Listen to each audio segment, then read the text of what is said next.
Hey there, it's Dave from Tesla Hire WA, and in today's video I'm going to take you through all the essential apps that you should be using if you are either hiring a Tesla, if you own a Tesla, if you're interested in buying a Tesla.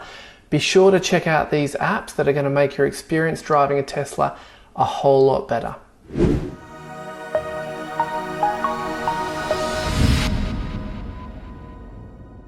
So all the apps that I'm going to show you today, I'm going to include a link in the comments below so you've got easy access to download them on your Android phone, your iPhone, or for some of them also check out the website that they have that you can use as well. So without further ado, let's get into it.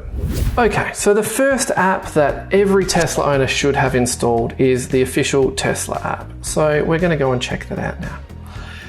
Once you launch this app, straight away you'll see the name of your car up the top. I call mine Charlie, and as you can see, it's currently at 88% battery and it's parked. If the car was driving somewhere at the moment, it would tell me the location of it, how fast it's going, whether windows are down or doors are open or things like that. I can see the car is currently unlocked, so I'm going to click that and the car is now locked. I can also open the front trunk or the frunk if I want to, and I can turn the climate control on by pressing that fan button. The phone key is connected, so we don't have to do anything about that. I can see the climate currently is at 32 degrees. Now, if I have parked my car out in the sun and it gets to, say, 50 degrees, the car will actually kick in climate control at 40 degrees. So as soon as it hits 40, climate control will turn on and it'll keep the car below 40 degrees.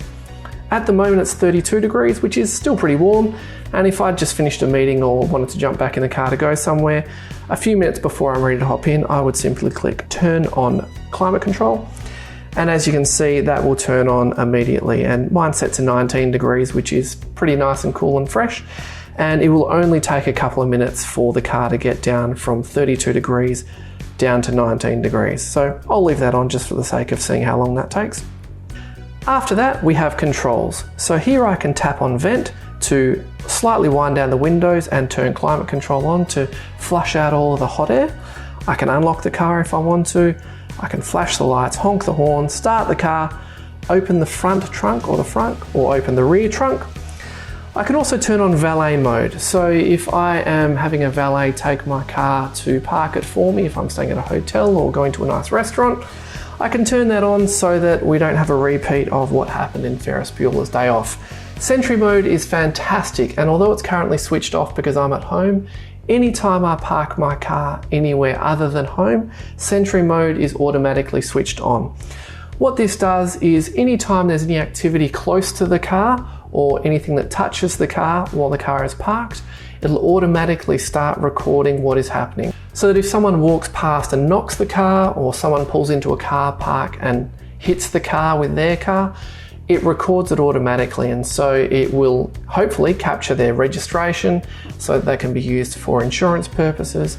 It will also flash the lights so that if people are being stupid around the car, it'll alert them to the fact that the car is recording, and a message shows up on the screen to let them know that they are being recorded. So that is Sentry mode. Speed limit mode I don't use, but if you would like, you can restrict the speed of the car. I don't use it, but if you want to, you can. Those are the controls. Charging, at the moment I'm not charging. My car is at 88%. I can open the charge port if I'd like to start charging. I can see nearby superchargers and destination chargers. Pretty straightforward. As far as location's concerned, it's currently at my house. If it was parked elsewhere, it would let me know that address, and I can go in here and have a look at the map view to find out where the car is. Upgrades. I'm not aware of any other cars that allow you to do this, but I'm happy to be corrected if there are. So feel free to add a comment below to tell me, oh yeah, this car does that, or this car has it available. Happy to be corrected. But for now, as far as I'm aware, Teslas are the only car that allow you to get software updates that do things like add rear heated seats or add full self-driving capability.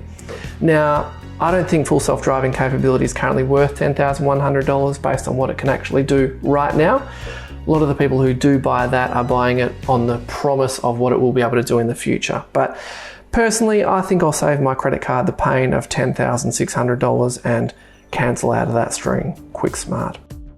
The service section allows you to go in and book a service, whether it be for repairs, tyre rotations, air filter cleans, whatever it might be. You can specify in there exactly what needs to be done. They'll come back with a quote. You can approve it, book it in for a day and time, and then head straight in there. You can see how many kilometers the car has done, 1,692, so it's still very new. You can also see the VIN and the software version there too. Top right corner, we have the loot box, and what that does is it shows me how many kilometers free I have left with supercharging and allows me to share my referral link. So anyone who's looking at buying a Tesla, if you purchase it by clicking on my referral link, which I'll include in the comment section down below, it just gives you 1,500 kilometers or 1,000 miles, I believe, of free supercharging. So there's benefit for you and benefit for me, costs you nothing, so I'll include it below in case you're interested. Out of the loot box, and the last section is the settings section, which is an inbox. I haven't received anything at all other than the "we'll send you important updates here" message that was received initially. The loot box is also accessible from here, which I've shown you. The account section is just my account details. Notifications, which I have switched on, and then calendar sync, which I have turned on. I have it synced with my Google Calendar. What that does is when I hop in the car in the morning, if I've got an appointment in there that's got an address in it, it will automatically put that address into the navigation and allow me to head straight there without having to go through the process of looking up the address and entering it into the GPS system. So pretty useful to have switched on. All in all, there is the official Tesla app. As you can see, the interior is now down to 20 degrees Celsius. So it only took a few minutes to get down from 32 degrees down to 20. I'll turn that off because I'm not actually going anywhere in the near future. But yeah, it obviously cools it down very quickly, which is super duper handy. That's the official Tesla app. Let's move on to my second favorite must-have app for Tesla owners or Tesla hirers, and that is PlugShare. Most people who have a Tesla, I believe, probably have this app. It is very, very popular, and the reason it's very, very popular is because it's very, very useful. So as you can see here, I'm in Mandurah at the moment. All these green and orange map markers are chargers, and as you can see, there are heaps of them. They're really everywhere, and driving a car like our 2021 Tesla Model 3, which has a range of 490 Ks, but realistically you probably get around about 400 Ks, we could drive from Perth to Busselton and back again without needing a charge. So unless you're going on really long trips, you're not even going to need to charge up. But it's good to know for peace of mind that wherever you're going within reason at this point in time, there are charging stations around. Now, a couple of things that I'll show you in PlugShare: you can tap the filter button and you can turn off the requires fee option. What that means is it's now going to show me only charging stations that don't require a fee, which is super handy. And particularly, we went down recently down south to Busselton and Dunsborough and Margaret River, and love the fact there are all these places around that are completely free to charge up. So for example, there's chalets that have got them, there are wineries that have got them. We went to Woodlands Wines here and had an amazing cheese platter, which was fantastic, and charged up while we were there, and it was completely free to do so. So it's awesome being able to find all the free charges that are around, but also handy to have the requires fee option on, because some of the high powered chargers, for example, like the Tesla supercharger in Eaton, which you'll see here is a 120 kilowatt charger, which costs 51 cents per kilowatt hour. That's a nice high powered charger that charges up nice and quickly. Having said that, just very recently at Treendale Shopping Centre, a Chargefox charger was added, and that has two 350 kilowatt chargers. So that charges extremely quickly. It's actually 40 cents per kilowatt hour, so it's actually even cheaper than the Tesla supercharger. So it's, unless you've got free charging at the Tesla supercharger like we currently have still, I would certainly recommend checking out the new Chargefox charger at Treendale there. There are a whole pile of different options within here. You can update your profile and people can message you through here if you're at a station and they're desperate for a charge or anything like that.